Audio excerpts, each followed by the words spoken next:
सगळ्यांची गरज आपण मटर पण वापरलेले आहे त्याच्यात क्रश करून, त्याच्यामुळे अतिशय उत्कृष्ट अशी चव लागते.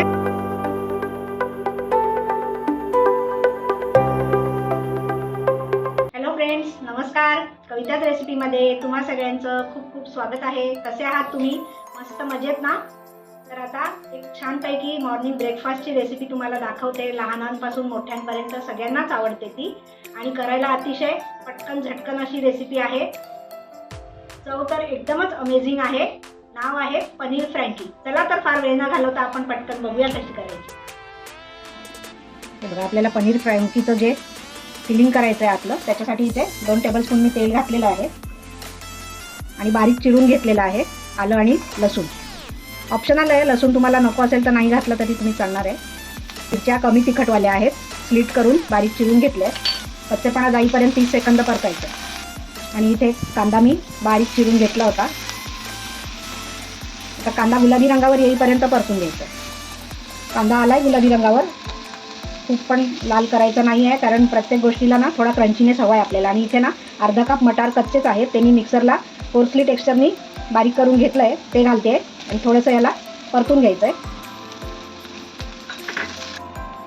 आणि इथे हे 100 ग्रॅम पनीर आहे, क्रंबल करून घेतलेलं आहे. किसून घेऊ शकता किंवा तुम्हाला जर आवडत असेल तर छोटे छोटे बारीक तुकडे सुद्धा करून घेऊ शकता. एकच मिनटं परतून घ्यायचं आहे. पनीर घातल्यानंतर खूप परतायचं नाही आहे. या स्टेजला आता सगळे पावडर स्पायसेस घालून घेऊया आपण. लाल तिखट आहे, धणेपूड आहे, थोडीशी काळी मिरी पूड आहे. तिखट तुमच्या आवडीप्रमाणे कमी जास्त करा. मीठ आहे चवीला. आता छान व्यवस्थित मिक्स करून घेते मी.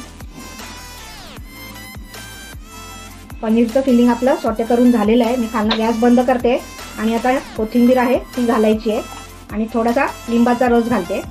ऑप्शनल आहे, तुम्हाला हवं असेल तर तुम्ही टोमॅटो केचप पण घालू शकता किंवा विनेगर घालू शकता. टँगी फ्लेवरसाठी तुमच्या घरात जे अवेलेबल असेल ते तुम्ही घाला. हे आपलं फिलिंग रेडी आहे. आता थंड करायला ठेवून देते मी. बघा, फ्रँकीसाठी मी 2 मोठ्या पोळ्या लाटून घेतल्यात. थोड्या नेहमीपेक्षा जाड लाटायच्यात. आपली साधी गव्हाच्या पिठाचीच पोळी आहे, मैदा वगैरे काहीच यूज केलेला नाही आहे याच्यामध्ये, फक्त थोडीशी जाड लाटायची. आणि आता ही व्यवस्थित नेहमी भाजतो आपण तशीच भाजून घ्यायची. एक बाजू थोडीशी कमी भाजायची आहे. ही बघा, ही एक बाजू झाली आहे, दुसरी बाजू जास्त करत नाही आहे, उतरवते मी आता. हे बघा, पनीर फ्रँकीचं स्टफिंग जे आहे ना आपलं, ते थंड झालं आहे आता. आणि मी बारीक चिरलेली अगदी शिमला मिरची आहे, ग्रीन कॅप्सिकम, ती घालते आहे. मुद्दाम आधी घातली नाही, कारण ही थोडीसं क्रंचीनेससाठी छान लागते. एकदम नाही तर पाणी सुटतं आणि मग पटकन शिजून जाते. आता फ्रँकी आपण रेडी करतो, असेंबल करतो. थोडं तेल घालायचं आणि बटर घालते आहे. तुमच्याकडे घरचं लोणी असेल तरी तुम्ही घालू शकता. आणि आता ही पोळीची कमी भाजलेली बाजू आहे ना, ती खाली ठेवायची. गॅस बारीकच ठेवायचा आहे आता या स्टेजला. आणि इथे ही ग्रीन चटणी आहे माझ्याकडे, पुदिना, कोथिंबीर, मिरची आणि लिंबाचा रस घातला आहे. थोडा स्प्रेड करायची आहे. टोमॅटो केचप तुम्हाला आवडत असेल तर ते पण तुम्ही स्प्रेड करू शकता चटणीच्या ऐवजी. स्टफिंग आहे ना ते बरोबर मध्ये असं घालायचं आहे. इथे कच्चा कोबी श्रेडेड करून घेतला आहे मी. क्रंचीनेससाठी कॅबेज आणि कांदा घेतलेला आहे. आणि आता ह्याच्यावर चाट मसाला स्प्रिंकल करायचा आहे. आपण रॅप करून घेऊया. हे बघा, खालून छान क्रिस्पीनेस आलेला आहे.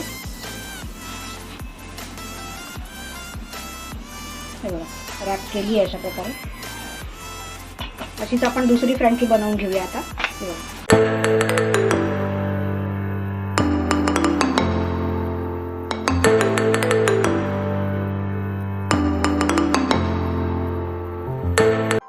आपली पनीर फ्रँकी असेंबल करून झालेली आहे. आणि जशी आपल्याला स्ट्रीट स्टाईल मिळते तशी मी बटर पेपरमध्ये रॅप केलेली आहे. आणि त्याच्याबरोबर ग्रीन चटणी आणि टोमॅटो केचप ठेवलेला आहे. तर पटकन तुम्ही पनीर फ्रँकीची तयारी करा, करून बघा. आणि तुमची पनीर फ्रँकी कशी झाली ते मला कमेंट बॉक्समध्ये कळवायला अजिबात विसरू नका. ही तुम्हाला सकाळी ब्रेकफास्टसाठी पण चांगली आहे. मैदा आपण यूज केलेला नाही, आपली साधी पोळीच आहे.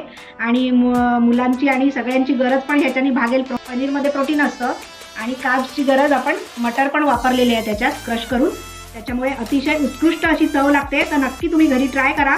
आणि हा माझा पहिलाच व्हिडिओ बघत असाल, अजूनही चॅनलला सबस्क्राईब केलं नसेल तर प्लीज लाईक करा, शेअर करा, सबस्क्राईब करा. चला तर आता पुन्हा भेटूया अशाच एका छानशा अमेझिंग रेसिपीसोबत. कविताज रेसिपीला कनेक्टेड रहा. बाय.